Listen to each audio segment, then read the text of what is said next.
आज हमारा पार्ट 4 है वाक्य। ठीक है, वाक्य क्या होते हैं। इससे पहले हमने पढ़ा था वर्ण, फिर पढ़ा हमने शब्द। आज पढ़ेंगे हम वाक्य। आज हम क्या पढ़ेंगे? वाक्य। ठीक है, वर्णों को जोड़कर शब्द बनते हैं और शब्दों को जोड़कर वाक्य बनते हैं। देखिए कैसे।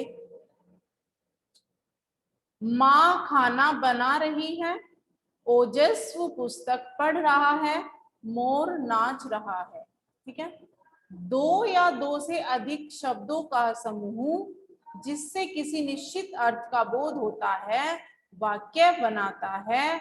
इस प्रकार जैसे शब्दों का ऐसा मेल जो अपना अर्थ प्रकट करे वाक्य कहलाता है।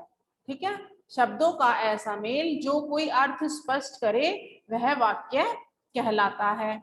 ठीक है, वाक्य के दो अंग होते हैं। वाक्य के अंग कितने होते हैं? दो। उद्देश्य, जिसे आप अंग्रेजी में इंग्लिश में पढ़ते हैं सब्जेक्ट, और विधेय जिसे आप पढ़ते हैं प्रेडिकेट। ठीक है, उद्देश्य और विधेय। ठीक है, उद्देश्य क्या होते हैं? वाक्य में जिसके विषय में कोई बात कही जाती है उसे उद्देश्य कहते हैं। जैसे यहाँ पर देखिए उदाहरण दिया है, चिड़िया पेड़ पर बैठी है। अब इसमें से हमें उद्देश्य छांटना है कि उद्देश्य क्या है। यहाँ पर किसके बारे में बात हो रही है? चिड़िया के बारे में बात हो रही है, तो यहाँ पर हमारा उद्देश्य होगा चिड़िया। हमारा उद्देश्य क्या होगा यहाँ पर? चिड़िया, क्योंकि यहाँ पर चिड़िया के बारे में बात हो रही है और जिसके बारे में बात की जाती है उसे हम उद्देश्य कहते हैं। ठीक है, नेहा नाच रही है, यहाँ पर नेहा के बारे में बात हो रही है तो यहाँ पर हमारा उद्देश्य होगा नेहा। ठीक है, बच्चे खेल रहे हैं, यहाँ पर खेल कौन रहा है? बच्चे। यहाँ पर बच्चों के बारे में बात हो रही है तो बच्चे यहाँ पर क्या है? उद्देश्य।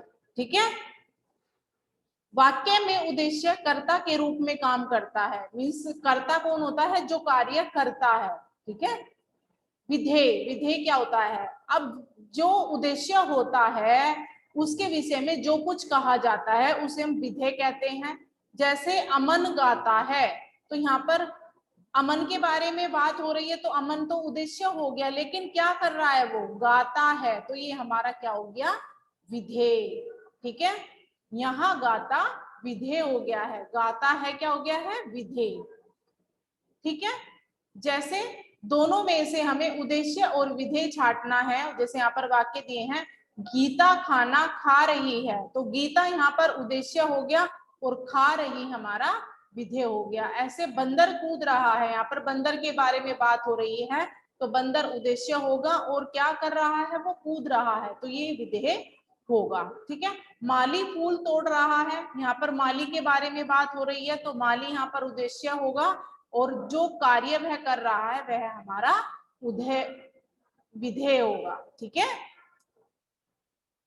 यहाँ पर कुछ पॉइंट्स दिए हैं, जैसे शब्दों के जिस समूह से कोई बात पूरी तरह समझ में आ जाए उसे हम वाक्य कहते हैं। ठीक है, वाक्य के दो अंग होते हैं, उद्देश्य और विधेय।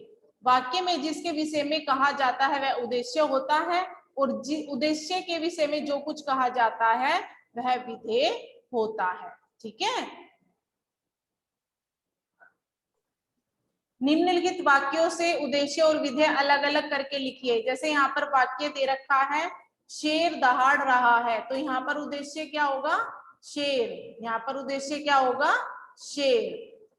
शेर, और क्या कार्य कर रहा है? शेर दहाड़ रहा है, तो यहाँ पर ये हमारा विधेय हो जाएगा। ठीक है, ऐसे ही इसमें बच्चा कूद रहा है, तो कौन कूद रहा है? बच्चा। बच्चे के बारे में बात हो रही है तो बच्चा हमारा यहाँ पे उद्देश्य हो जाएगा और कूद रहा है हमारा विधेय हो जाएगा।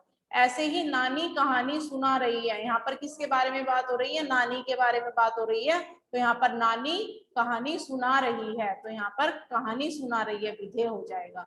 इसी तरह इन सब में भी होगा, जिसके बारे में हम बात करते हैं वह उद्देश्य होता है और जो कुछ हम बात करते हैं उसके बारे में वह विधेय होता है। ओके।